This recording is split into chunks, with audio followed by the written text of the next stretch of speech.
Salve, camaradas! O tema do vídeo de hoje é: o PT dá continuidade ao projeto golpista de Michel Temer. E eu posso provar.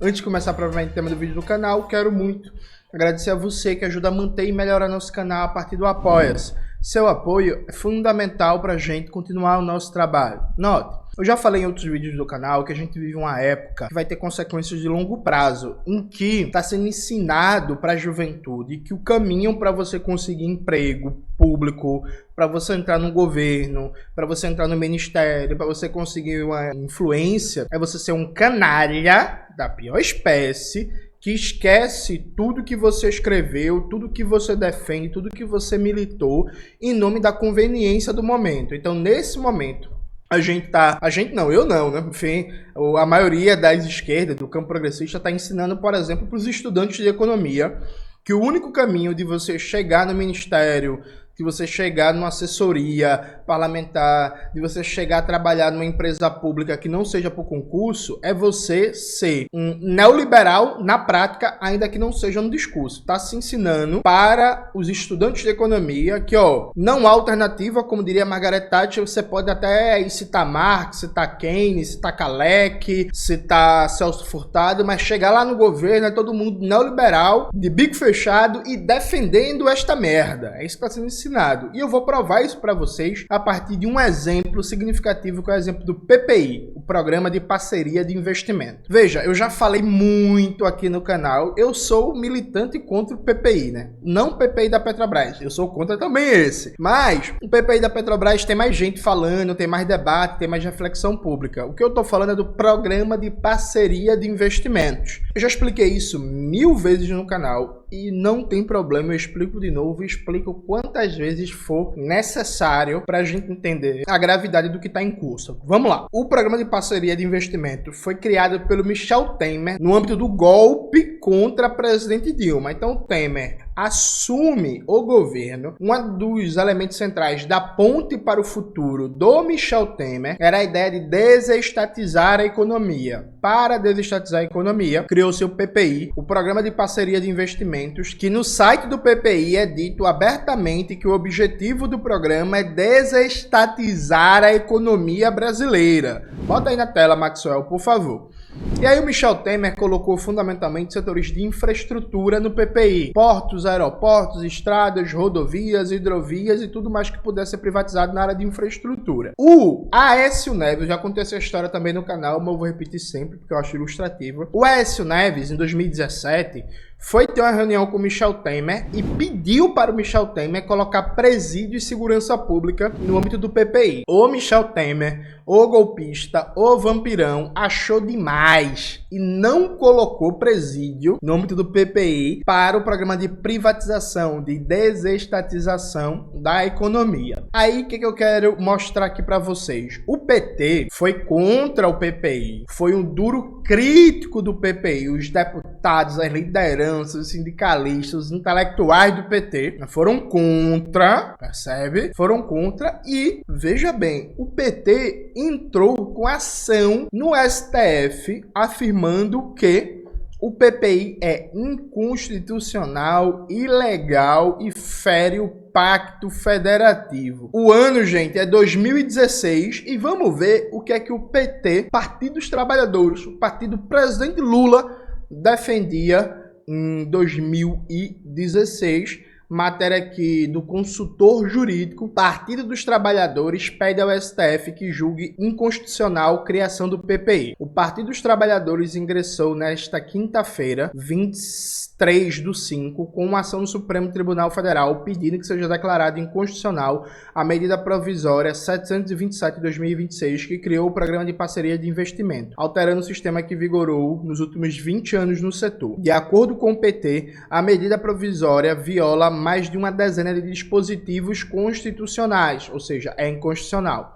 A primeira violação apontada trata da falta de urgência e relevância que justifiquem a edição da MP. O partido lembra que já existe no Brasil a Lei de Concessões e a Lei de Parceria público-privada, entre outras que tratam do tema. Sendo assim, não é nada de extraordinário que se possa demandar uma discussão sobre a questão do poder legislativo por meio de processo legislativo regular. O PT ressalta ainda que a questão da segurança jurídica, lembrando que o governo Michel Temer é interino e todo arranjo criado por ele pode ser desmontado caso a presidenta afastada Dilma retorne ao cargo. Autonomia em xeque. Segundo a petição inicial, a MP 727 de 2017 também viola o princípio federativo e a autonomia dos entes federados, ao obrigar que todos os contratos que têm investimento federal em curso nos estados, Distrito Federal e municípios integrem o PPI. Percebe-se claramente que os estados, Distrito Federal e municípios não terão autonomia para decidir sobre seus próprios investimentos, diz o partido. O PT afirma ainda que o artigo 18 da MP viola o princípio federativo ao obrigar estados, DF e municípios a atuarem de forma econômica e em prazo compatível com o caráter prioritário do empreendimento para que sejam concluídos todos os processos e atos administrativos necessários à sua estruturação, liberação e execução. Aí, em outro momento da matéria, outra questão abordada pelo PT na ação direta de inconstitucionalidade trata da questão ambiental. Segundo o partido, ao exigir a celeridade para a execução de obras, fragiliza exigências ambientais. Então, gente, é isso. O PT entrou na justiça contra o PPI do Michel Temer. O STF, evidentemente, não se pronunciou, porque o STF apoia toda a pauta de privatização possível e inimaginável no Brasil. Aí vamos ver, da mesma época, uma análise publicada na Rede Brasil Atual, né, que é parte do ecossistema de mídias petistas, uma análise muito boa. A MP do Temer, qual é a MP? MP medida provisória. A medida provisória que cria o PPI, materializa projeto político e econômico por trás do golpe. Opa! Publicado no mesmo dia da posse do interino, a medida provisória 727 garante caminho aberto para o lucro das empresas privadas a custos sociais, trabalhistas e ambientais, sob escudo da legalidade. Aqui é uma análise bem longa, eu vou ler com vocês alguns trechos, basicamente aqui, a partir desse momento aqui do texto. Vamos lá. Está claro no texto da MP 727 a recepção integral da Lei 9.494/1997, que instituiu o Programa Nacional de Desestatização. A Lei de 97, que garantiu a privatização criminosa da Companhia Vale do Rio Doce, Eletropaulo e Telebrás, por exemplo, assumiu como propósito principal reordenar a posição estratégica do Estado na economia, transferindo à iniciativa privada atividades indevidamente exploradas pelo setor público. Depois de 13 anos morta pelo governo do PT, ela foi reencarnada no novo corpo, o Programa de Parceria de Investimentos. Eu nem acho que os 13 anos de governo do PT foi a morte do projeto FHC, mas tudo bem. Mas vamos lá. Segundo a análise que nós estamos acompanhando, de 2016, o Programa de Parceria de Investimentos é a volta do projeto de FHC. Aí um pouco mais abaixo, né, no mesmo texto, vem dizendo o seguinte, presta atenção, viu, gente? Para que este projeto neoliberal ressuscitado das trevas, que projeto neoliberal? O projeto do PPI, seja viabilizado, a MP estabelece que as medidas de desestatização a serem implementadas serão automaticamente definidas por decreto e passarão a desfrutar a condição de prioridade nacional, tratada como tal por todos os agentes públicos de execução ou de controle. Um pouco mais abaixo é dito: a execução dos projetos de desestatização ficará a cargo de uma nova institucionalidade comandada pela inteligência golpista. O Conselho do Programa de Parceria de Investimento da Presidência da República, um órgão de assessoramento imediato ao chefe do Poder Executivo, que passa a incorporar as atribuições do Conselho Nacional de Desestatização, criado pela mesma lei 9.491 de 1997, que esteve à frente das privatizações de FHC. Aí aqui mais abaixo, gente, essa parte é fantástica. Contrariando a ideia de que o BNDES seria mais um banco no alvo da privatização, o núcleo duro do golpe lhe reservou um renovado e estratégico papel: garantir as condições financeiras e técnicas para a estruturação dos projetos de infraestrutura a serem assumidos pela iniciativa privada. Veja, quem acompanha aqui os vídeos do meu canal sabe que eu venho denunciando desde o ano passado o papel do BNDES no financiamento e estruturação de projetos de parceria público-privada de privatização de serviços públicos, inclusive presídios. O que está descrito aí no texto é basicamente o que o BNDES está fazendo hoje, Inclusive, eu vou colocar esse texto no comentário aqui no vídeo do YouTube, que eu acho que vocês têm que ler, viu, gente? Porque é importante, né? E aí, basicamente, né, termina aqui. Esse é o projeto político ideológico que já se anunciava na Agenda Brasil, no Ponte para o Futuro, e que agora se consolida com o golpe como a ponte para o passado, sem licenciamento, sem política socioambiental, sem traves e amarras, sem Estado Democrático de Direito, sem voto popular e sem vergonha. Aí assim no texto, a Alessandra Cardoso, assessora política do Instituto de Estudos Socioeconômicos. Veja, gente, esse texto, deixa eu mostrar aqui para vocês a data, ele é de maio de 2016. Aí aqui, volta para mim. Vamos lá. Gente, vocês viram que o PT, veja, não é Júnior Manuel, o PT, em 2016, dizia que o PPI era inconstitucional. E analistas da época falavam que o PPI, o Programa de Parceria de Investimento, era parte do programa do golpe, né? Quando Lula assume a presidência, o PPI foi finalizado? Não, gente. O PPI não só foi mantido, como o PPI foi ampliado. O governo Lula colocou mais setores para serem desestatizados. Hoje, o PPI está hospedado no Ministério da Casa Civil com articulação direta, né, com a presidência e com o ministério que organiza a política de governo. Alguém pode dizer assim, mas Jones, o Congresso Nacional é foda. Não foi decisão do Congresso, foi decisão do governo Lula manter o PPI do Michel Temer, inclusive colocar novas áreas para serem privatizadas, como presídio, água, saneamento, parques urbanos e unidades de conservação. O que é que o governo poderia fazer, por exemplo, para acabar com o PPI? Existem 3 caminhos, só um deles passa pelo Congresso. Qual é o caminho que poderia ter alguma resistência no Congresso? Bastaria, por exemplo, o governo editar uma nova medida provisória acabando com o PPI. Isso, evidentemente, poderia ser questionado dentro do Congresso. Embora a medida provisória, né, enfim, parta da presidência. Mas, beleza, pode ter resistência no Congresso. Mas existem 2 outros caminhos para acabar com esse programa. Bastava, inclusive, o governo não nomear ninguém para gerir o programa, deixar ele sem nomeação. Então, ele ia estar valendo, mas na prática não ia estar funcionando. E veja, não existe nenhuma lei no Brasil, a não ser que seja uma política impositiva. Por exemplo, a Caixa Econômica Federal tem que nomear o presidente da Caixa, né? Porque é um banco que está funcionando, que tem clientes. Então, se não tiver um titular, tem que ter um presidente interino, ou a presidenta interina da Caixa. No caso do PPI, não. O governo poderia simplesmente, na montagem do governo, não nomear ninguém e deixar o programa parado. Como, inclusive, tem vários programas parados, várias políticas públicas que são aprovadas e nunca saem do papel porque não conseguem materialidade na hora do executivo. Ou o governo poderia simplesmente não colocar novos projetos para o PPI. Simples e objetivamente. O governo dizer assim, a partir de agora, a gente não vai adotar novos projetos no PPI e todos os projetos que estão em andamento a gente vai rever ou vai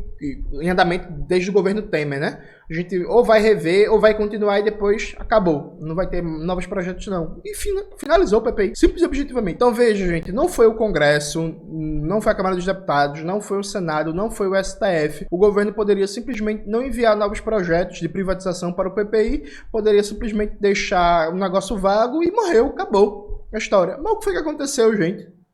Foi o que aconteceu. Deixa eu mostrar aqui para vocês. Eu já mostrei esse decreto várias vezes, né? Decreto 11.498 de 25 de abril. Decreto do governo Lula, que coloca no âmbito do PPI, saneamento básico, irrigação, educação, saúde, segurança pública e sistema prisional, parques urbanos e unidades de conservação, equipamentos culturais e esportivos e habitação social e requalificação urbana. Então veja, gente, vamos lá. O governo Lula decidiu manter o PPI, ampliar o PPI, manter o BNDES como financiador das políticas de desestatização da economia e, inclusive, fazer mudanças na legislação brasileira para facilitar os processos de privatização, como, por exemplo, uma nova política de garantias para parceria público-privada, em que agora a União é fiador em última instância de toda a privatização contratada por um governo de estado ou por uma prefeitura. Então veja, o governo Lula decidiu manter a política do Michel Temer, ponto central da ponte para o futuro. Gente, veja. Algumas pessoas vão dizer assim, mas Johnny, você critica muito o governo Lula. Vamos tirar do passional e vamos colocar no debate sério e racional aqui. Abra o documento, é só botar no Google, Ponte para o Futuro. Abra o documento Ponte para o Futuro e leia o documento. Vai ter ou não vai ter na Ponte para o Futuro a ideia de que uma das prioridades para o Brasil é desestatizar a economia e criar cada vez mais espaço para o mercado privado, inclusive na gestão de políticas públicas.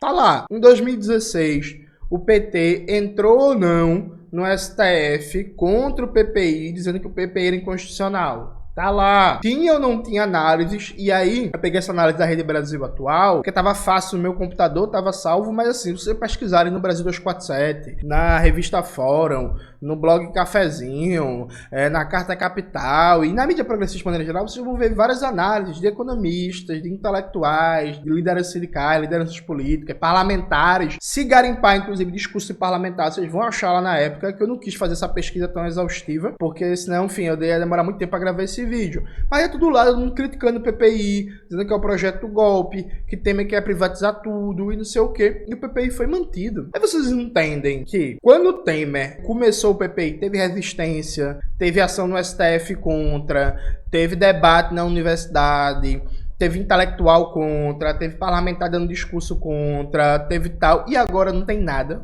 E agora é um silêncio. Assim, gente, veja, eu não tô querendo pagar de profeta, de iluminado, não. Agora me responda do fundo do coração. Dos veículos de esquerda que você acompanha para se informar, seja site, seja canal no YouTube, seja podcast e tal, quantos você tá vendo fazer um debate crítico sobre a manutenção do PPI e cobrando o fim do PPI, além do meu canal? Responda nos comentários, por favor. Quantas vezes vocês viram isso? Esse debate fora do meu canal? Tá ligado? Então assim, eu tô certo ou tô errado, gente? Tipo, deveria ou não deveria ser prioridade do governo acabar com o PPI? Não dar continuidade a esse projeto. É postura de governo, dito de esquerda, manter o PPI, colocar dinheiro público, é isso mesmo, dinheiro do BNDES para privatizar presídio, para privatizar creche, para privatizar escola, para privatizar parque nacional, para privatizar sistema de saneamento? É papel, gente. Isso, se fosse outro governo, a gente chamaria de neoliberalismo. Qual é o nome disso, pelo amor de Deus? Bora lá, gente. Qual é o nome disso? Vocês entendem? Que assim, eu gostaria muito de não estar aqui falando, gente, denunciando, gente, o PPI do Michel Temer, do governo golpista, tá vigente, tá funcionando. Eu gostaria de não estar denunciando, mas eu tenho que denunciar porque essa é mais uma política neoliberal do governo Lula. E aí, veja, quando o governo Lula faz um novo teto de gastos que amarra o investimento público e reduz o tamanho do Estado na economia ano após ano, ele está fazendo isso tendo como contraparte o crescimento e fortalecimento do PPI. Então, reduz ano após ano o papel do Estado na economia e no oferecimento de políticas públicas e fortalece o mercado privado a partir do PPI, percebe? Então assim, e aí, gente? Quem faz isso por livre e espontânea decisão? Tá tocando ou não tá tocando uma política neoliberal? Me responda aí, por favor. É isso, galera. Esse foi o tema do vídeo de hoje do canal. Espero que vocês tenham gostado muito do vídeo. Não esqueça de curtir esse vídeo, ativar o sininho, compartilhar, divulgar para geral e tudo isso que vocês já sabem. Um beijo e até a próxima.